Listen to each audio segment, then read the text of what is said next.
रात का सन्नाटा चारों ओर फैला हुआ था। ट्रक हाईवे पूरा सुनसान था। चारों ओर ठंड से हाड़ कपा देने वाली ठंड चल रही थी। हाईवे के चारों ओर घना जंगल था। उसी हाईवे पर एक मर्सिडीज दौड़ रही थी। उसमें 3 लोग सवार थे, राहुल, निधि और उनकी 10 साल की बेटी तानिया। राहुल अपने दोस्त सैफ के घर ईद की पार्टी में शामिल होने के लिए गया था और पार्टी करके घर लौट रहा था। निधि ने मुस्कुराकर ड्राइव करते हुए राहुल से कहा, कुछ भी कहो राहुल, आज तो ईद की पार्टी में मजा आ गया। हाँ, मेरा दोस्त बहुत ही बिंदास और हंसी मजाक करने वाला व्यक्ति है। मैंने देखा उसके घर पर शहर की एक से एक बड़ी हस्ती थी, मगर फिर भी वो उन सबको इग्नोर करके हमें इम्पोर्टेंस दे रहा था। हाँ, देगा क्यों नहीं, आखिर मेरा दोस्त जो है। सच में राहुल, अमेरिका से इंडिया लौटकर बहुत अच्छा फील हो रहा है। वैसे तुम्हारा दोस्त सचिन अभी तक नहीं आया अमेरिका से? निधि की बात सुनकर राहुल चौंक कर बोला, ओह शिट यार, उसका फोन आया था कि वो इंडिया आ रहा है। उसने बोला था कि मुझे एयरपोर्ट पर पिक कर ले। निधि बहुत नाराज होगा वो। कोई बात नहीं, उससे बोल देना कि तुम्हें बिल्कुल याद नहीं रहा और फिर तुम्हें सैफ की इनवाइट की हुई ईद पार्टी में भी तो शामिल होना था। निधि ने इतना बोला ही था कि उसकी बेटी तानिया ने अपनी माँ की ओर देखकर कहा, मुझे भूख लगी है माँ, और प्यास भी। तानिया की बात पर निधि ने बुरा सा मुंह बनाकर उसकी ओर देखकर कहा, पार्टी में तो इतना खाया था तुमने, फिर भी भूख लगी है। निधि की बात पर तानिया ने मासूम सा चेहरा बनाकर कहा, कोई बात नहीं मम्मी, मुझे पानी ही पिला दीजिए। कितनी बार बोला है मुझे मम्मी मत बोला करो। पानी अभी नहीं है, आगे जाकर कोई शॉप पड़ेगी तो बोतल खरीद के दे दूंगी। निधि की बात पर राहुल ने मुस्कुराकर कहा, छोटी बच्ची है निधि, इतना नाराज होना सही नहीं है। राहुल ने इतना कहा ही था कि अचानक एक काली परछाई राहुल की कार के सामने आकर खड़ी हो गई। राहुल के पैर अचानक ब्रेक पर पड़ गए। गाड़ी तेज रफ्तार में थी। ब्रेक अचानक लगने से पलटते पलटते बाल बाल बची थी। राहुल के चेहरे पर भयानक ठंडी में भी पसीने की बूंद टपकने लगी। वो दोनों कार से बाहर निकल आए। निधि ने डरते हुए कहा, आखिर कौन था ये? ऐसा लगा जैसे कि कोई भयानक काली परछाई मेरे कार के सामने आकर खड़ी हो गई हो। वो दोनों काली रात के सन्नाटे में इधर उधर देखने लगे। तभी निधि को एक घने पेड़ के पास दो चमकीली हुई आंखें दिखाई दी। उसकी आंखें बिल्कुल भेड़ियों की तरह लग रही थी। निधि ने चीखते हुए राहुल से कहा, राहुल देखो कौन है वो, जल्दी से गाड़ी में बैठो, मुझे बहुत डर लग रहा है। राहुल ने उस तरफ देखा तो उसके रोंगटे खड़े हो गए।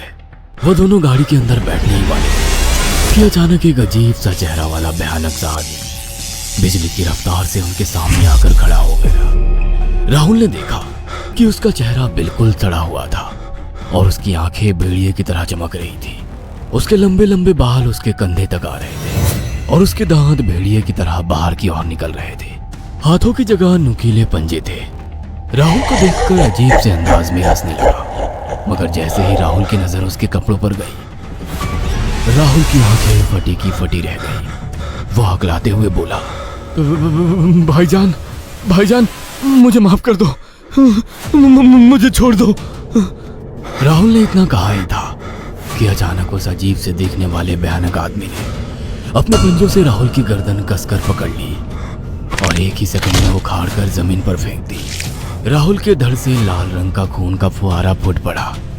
इस भयानक मंजर को देखकर निधि के गले से एक जोरदार चीख निकल गई। निधि इससे पहले भागती कि अचानक उस भयानक दिखने वाले आदमी ने निधि को पकड़ लिया और अपने नुकीले पंजे उसके पेट में गड़ा दिए और उसकी अतड़ियां बाहर निकाल दी। निधि की एक दिल दहला देने वाली चीख सन्नाटे को चीर गई।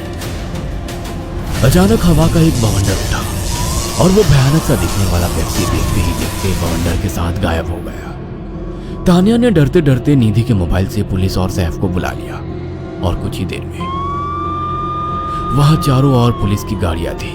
पुलिस ने राहुल के दोनों दोस्त सैफ और सचिन को वहीं बुला लिया। इंस्पेक्टर अर्जुन ने दोनों से कहा, मैंने ऐसी हत्याएं अपने करियर में कभी पहले नहीं देखी। ये काम तो ना किसी जानवर का लगता है, ना ही किसी इंसान का। सचिन कपकपाती हुई आवाज में बोला, आप कहना क्या चाहते हैं? कुछ कह नहीं सकता। जिस किसी ने भी इन दोनों को मारा है उससे एक बात तो साबित होती है कि वो इन दोनों से हद से ज्यादा नफरत करता था। अब सारी सच्चाई तो यह बच्ची ही बता सकती है। इतना बोलकर इंस्पेक्टर अर्जुन तानिया के पास चला गया, जो बेहद डरी हुई थी। तानिया ने आंखों देखी सारी घटना इंस्पेक्टर अर्जुन को बता दी। तानिया की बात सुनकर इंस्पेक्टर अर्जुन कंफ्यूज चेहरा लेकर मोबाइल पर किसी से बात करने लगे। सचिन इंस्पेक्टर के पास आ गया और सैफ भी डरता हुआ इंस्पेक्टर अर्जुन के पास आकर बोला, क्या हुआ इंस्पेक्टर? तानिया ने क्या बताया? उसने जो बताया वो काबिल यकीन नहीं है। उसकी बात पर किसी भी तरह से यकीन नहीं किया जा सकता। फिर भी कुछ तो बताया इंस्पेक्टर। हाँ, उस बच्चे के मुताबिक एक भूत ने निधि और राहुल को बड़ी बेदर्दी से मारा है। इंस्पेक्टर की बात सुनकर दोनों बुरी तरह से चौंक गए। क्या मतलब है इस बात का? बच्ची बेहद डरी हुई है। हम आगे की तफ्तीश जारी रखेंगे। निधि और राहुल तो चले गए, अब तानिया को मैं रख लूंगा। नहीं, राहुल मेरा अच्छा दोस्त था। तानिया अब मेरे साथ रहेगी। देखिए, बच्ची के माँ बाप अब इस दुनिया में नहीं है और आप दोनों भी शादीशुदा है। मुझे नहीं लगता कि आप दोनों बच्ची की सही से देखभाल कर सकते हैं। मेरी कोई औलाद नहीं है। मैंने अपनी पत्नी को फोन कर दिया है, वो भी IPS ऑफिसर है। ये बच्ची आज से मेरे साथ रहेगी। उसका मासूम चेहरा मेरे दिल में उतर गया है। अब तुम दोनों जा सकते हो। पूछताछ के लिए मैं जब भी तुम्हें बुलाऊं तुम दोनों आ जाना। इंस्पेक्टर ने ये बात बोली ही थी कि अचानक वहां पर मौसम बदल गया।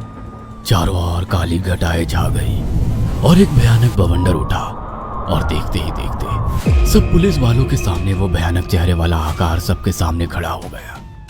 उसको देखकर सबके रोंगटे खड़े हो गए। देखते ही देखते उसने अपने भयानक पंजे सैफ की आंखों में डालकर उसकी आंखें निकाल ली। सैफ ने चीखते हुए वहीं दम तोड़ दिया।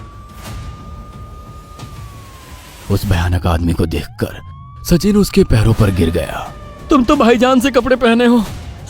मैं समझ गया, तुम भाईजान हो। मुझे माफ कर दो भाईजान, मुझे यहाँ से जाने दो। मैंने कुछ नहीं किया था।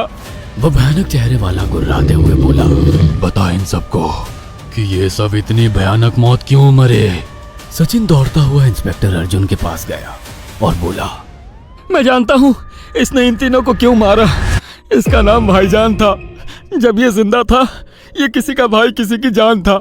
बहुत साल पहले ये हम सबका बहुत अच्छा गहरा दोस्त और बिजनेस पार्टनर था। ये सबकी बहुत मदद किया करता था। इसकी प्यारी सी बेटी थी तानिया, जो इस वक्त कार के अंदर बैठी हुई है। ये इसी की बेटी है। भाईजान अपने सारे पैसों से एक बहुत बड़ा हॉस्पिटल खोलना चाहता था, जिससे गरीबों का मुफ्त इलाज किया जा सके, मगर हम तीनों इसके लिए तैयार नहीं थे। हमारी नीयत उसकी दौलत पर खराब थी और एक दिन हम सब धोखे से ईद के दिन भाईजान को यहाँ ले आए और इसे मारकर फेंक दिया। तो फिर तुम सबने इसकी बेटी को क्यों जिंदा छोड़ दिया? हमें बाद में पता लगा कि भाईजान ने सारी जायदाद अपनी बेटी के नाम कर दी है, इसीलिए हमने भाईजान की पत्नी को भी मार दिया।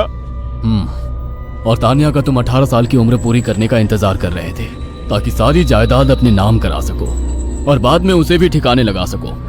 इसी के लिए तुम दोनों इस मासूम बच्ची को अपने साथ रखने की जिद कर रहे थे। जी, आपने बिल्कुल सही कहा। हम तानिया को भी इसी जगह लाकर मार देते। सचिन की बात सुनकर इंस्पेक्टर अर्जुन की आंखों में खून उतर आया। इंस्पेक्टर अर्जुन के कुछ कहने से पहले ही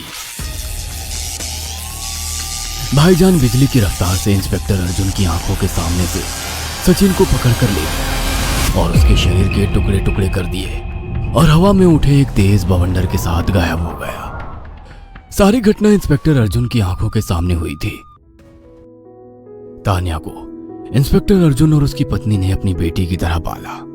अगर आपको हमारी ये कहानी पसंद आई हो तो इसे लाइक और शेयर करना ना भूलें।